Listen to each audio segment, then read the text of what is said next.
कलयुग है ये।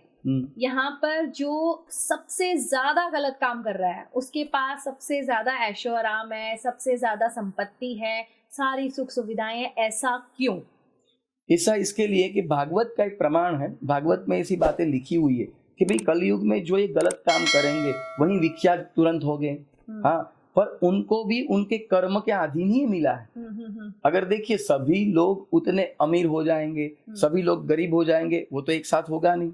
तो कहीं को हम जिसको अमीर मानते हैं पैसों से, पर उनको एक बार आप जाकर पूछिए क्या आप हकीकत में क्या अमीर हो? अमीर की व्याख्या क्या और गरीब की व्याख्या क्या, उसको हम समझ ही नहीं सकते। उसको केवल हम एक पैसों से तुलना करते हैं कि इसके पास अधिक धन है इसलिए अमीर है, और इसके पास अधिक धन नहीं है तो ये गरीब है।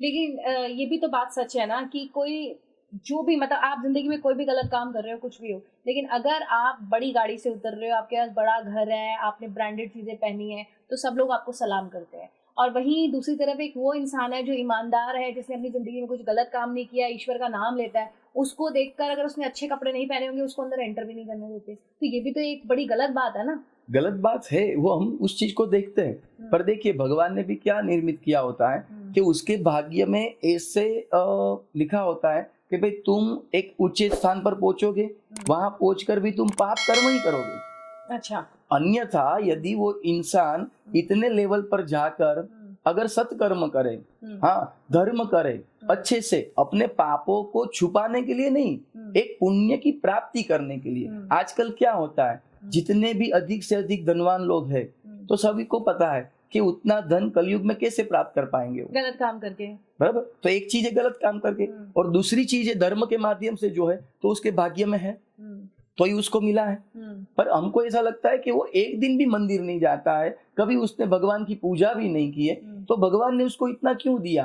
और मैं प्रतिदिन हर एक व्रत करता हूँ, हाँ हर एक पूजाओं को मैं मानता हूँ, भगवान को मानता हूँ, देवी देवताओं को मानता हूँ, तो भगवान मुझे ही क्यों दुख देते हैं? पर ये भी हमारे कर्म के अंदर की बात है। आपने जैसा कर्म किया है और जैसे उनको हम देख रहे, तो इनका ये जन्म तो हम सुखमय देख रहे हैं कि वो अमीर है, एक ऊंचे लेवल पर है। पर आपको क्या पता, उनकी जैसे आंख बंद होगी ना, उसके बाद उनकी जो गिनती चालू होगी, तब उनको इतना भोगना पड़ेगा जितना दूसरे मनुष्य को नहीं भोगना है।